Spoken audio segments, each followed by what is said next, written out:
On a créé le développement moteur de l'enfant, donc toute la motricité, hein, socialisation, etc., au travers du sport et de la découverte motrice. On a 150 petits bouts qui s'activent dans notre club, mais on va aussi dans les maternelles de 3 villes autour, on va dans les crèches, on va dans les TAP, donc les temps périscolaires, et on nous demande aujourd'hui, maintenant on ne fait même plus les démarches, on nous demande d'intervenir.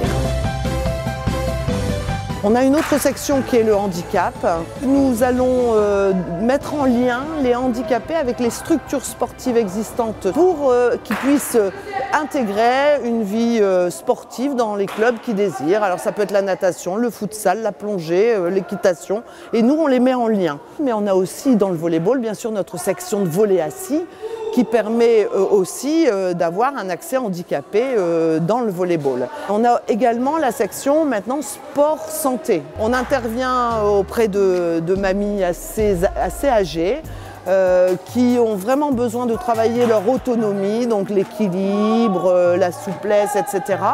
Sur ce sport-santé, on est en train d'être en projet avec la direction jeunesse et sport sur le sport sur ordonnance. Le volley est aussi une puissance d'insertion parce que les jeunes de nos quartiers ont fait une passerelle avec eux et certains arrivent à s'intégrer dans notre club. Moi, ce qui me plaît, c'est vraiment cette possibilité d'amener chaque enfant à son plus haut niveau. C'est vrai qu'on veut devenir un club élite, mais l'enfant qui vient avec très peu de capacités, notre plaisir, c'est de lui donner cette possibilité de s'épanouir dans le sport et dans le volley.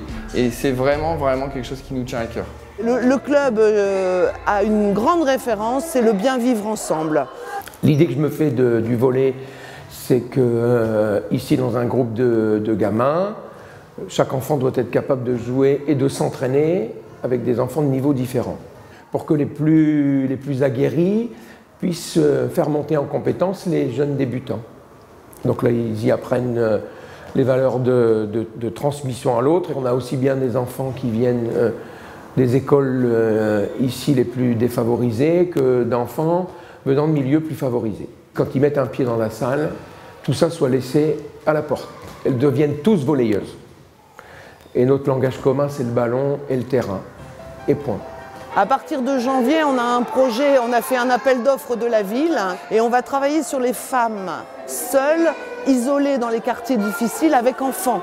Cette séance d'activité va se terminer ensuite par un goûter très convivial pour créer du lien entre elles sous forme de jeux de société ou de débats sur la diététique. On va inviter une diététicienne. Enfin, on veut les mettre acteurs de leur progrès là-dedans et surtout que quand ils rentrent dans leur quartier, ils puissent se reconnaître et se revoir en dehors de nos séances pour justement se sortir de leur isolement entre elles et ensuite, dans une prochaine étape, peut-être de se sortir de leur isolement du quartier.